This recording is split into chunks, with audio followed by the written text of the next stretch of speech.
আসসালামু আলাইকুম, কেমন আছেন সবাই? আশা করছি সবাই ভালো আছেন। তো এই তো সকালবেলাতে আম্মা আজকে ছোট মাছ নিয়ে আসছে। এই মাছগুলো একসঙ্গে সব মিক্স ছিল, আম্মা আবার একটু আলাদা করেছে। তো মাছগুলো সবই কেটে আজকে রান্না করব।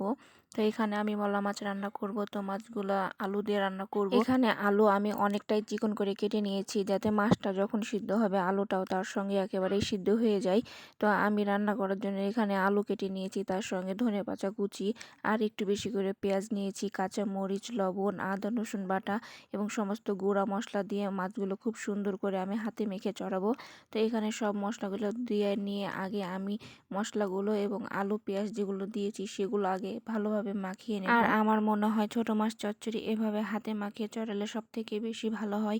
আর এই তো আমি খুব ভালোভাবে হাত দিয়ে চটকিয়ে মাখিয়ে নিচ্ছিলাম আলুর সঙ্গে সমস্ত মশলাগুলো। আর এই তো আমার খুব ভালোভাবে মশলাটা মাখানো হয়ে গেছে। এর মধ্যে আমি এখন মলা মাছগুলো দিয়ে নিব, নিয়ে মাছগুলো খুব ভালোভাবে মেখে নিব। মাছগুলো অনেকটাই তরতাজা আর অনেক সুন্দর ছিল।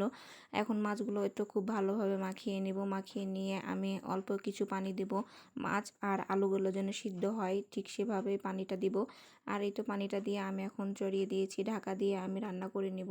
আর মাছটা থেকে বলক চলে এসেছে, তো আমি একটু নাড়াচাড়া করে দেব। আর এভাবে ঢাকা দিয়ে আমি একদম পুরো শুকনো করে রান্না করে নিব, যাতে ঝোলের পানি একদমই না থাকে। একবারই শুকনা শুকনা করে লাগা লাগা করে নেব। আর এই তো আমার মাছের চচ্চড়িটা করা একদমই হয়ে গেছে। মাছ থেকে একেবারে তেলটা ছেড়ে দিয়েছে। আর এই তো আমার চচ্চড়িটা করা হয়ে গেছে। আর এখানে আমি মিষ্টি কুমড়া ভাজি করব। তো মিষ্টি কুমড়াতে আম্মা আগে থেকেই সমস্ত মশলা মাখিয়ে রেখেছিল, এর জন্য এক্সট্রা আর কোনো মশলা দিব না। আর তেলটা গরম হয়ে গেছে, এখন আমি সব মিষ্টি কুমড়াগুলো একে একে দিয়ে নেব। আর মিষ্টি কুমড়া মাখিয়ে রেখেছে, তাতে অনেক পানি বের হয়েছে। ভাজি করার সময়তে আরও অনেকটাই পানি বের হবে। আর ভাজিটা কড়াইয়ে দেওয়ার পরে আমি একবারও ঢাকা দিইনি, কারণ ঢাকা দিলে অনেকটাই বেশি সিদ্ধ হয়ে যেত আর অনেকটা পানি বের হয়েছিল। আর সেই পানিতে আমার মিষ্টি কুমড়াটা সেদ্ধ হয়ে গেছে। আর তেল একটু বেশি করে দিয়েছি যাতে না লাগে। আর এই তো ভাজিটা উল্টে পাল্টে আমি একবারে ভাজা ভাজা করে নিয়েছি। এইভাবে মিষ্টি কুমড়া ভাজি করলে অনেক বেশি ভালো লাগে খেতে। আর এই তো আমার ভাজিটা করা হয়ে গেছে। আর এখানে আমি আরেক পদের মাছ রান্না করে নিব, সবজি দিয়ে মাছ। আম্মা যে মাছগুলো নিয়ে আসছিল তার মধ্যে কিছু শিং মাছ আর টাকি মাছ ছিল, তো সেই মাছগুলো আলাদাভাবে কেটে রেখেছি। এগুলো এখন আম্মা রান্না করবে, আম্মা রান্না করছে আর আমি ভিডিও করছি। তো আম্মা সব মশলা দিয়ে একসঙ্গে সবজিটাকে কষিয়ে নিচ্ছে। আর এই তরকারিটা নাকি এভাবে রান্না করলে অনেক বেশি মজা। আর আম্মার হাতের তরকারি খেতে অনেক বেশি মজা, আম্মা যাই রান্না করে সবই খেতে অনেক মজা লাগে। আর এখানে আম্মা সবজিটাকে খুব ভালোভাবে কষিয়ে নিচ্ছিল। তো সবজিটা কষানো হয়ে গেছে, তো এখানে তো মাছগুলো দিয়ে নিল।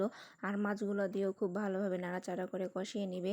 আর এখানে তো পানি দিয়ে দিল, খুব একটা বেশি পানি দেয়নি, তার কারণ সবজিটা খুব একটা ঝোলও হবে না, আমার শুকনো শুকনো হবে না। আর তো এর মধ্যে একটু ধনে পাতাও দিয়ে নিয়েছি। আর সবজিটা প্রায় সিদ্ধ হয়ে গেছে। আর আমি তরকারিটা খুব একটা বেশি শুকনা করব না, তো তরকারিতে একটু লবণ কম হয়েছিল, তো পরবর্তীতে আমি আবার একটু লবণ দিয়ে নিলাম। আর এই তো তরকারিটা আমার প্রায় হয়ে গেছে। তো আজকের ভিডিওটা এই পর্যন্ত। সবাই সুস্থ থাকবেন, ভালো থাকবেন, আল্লাহ হাফেজ।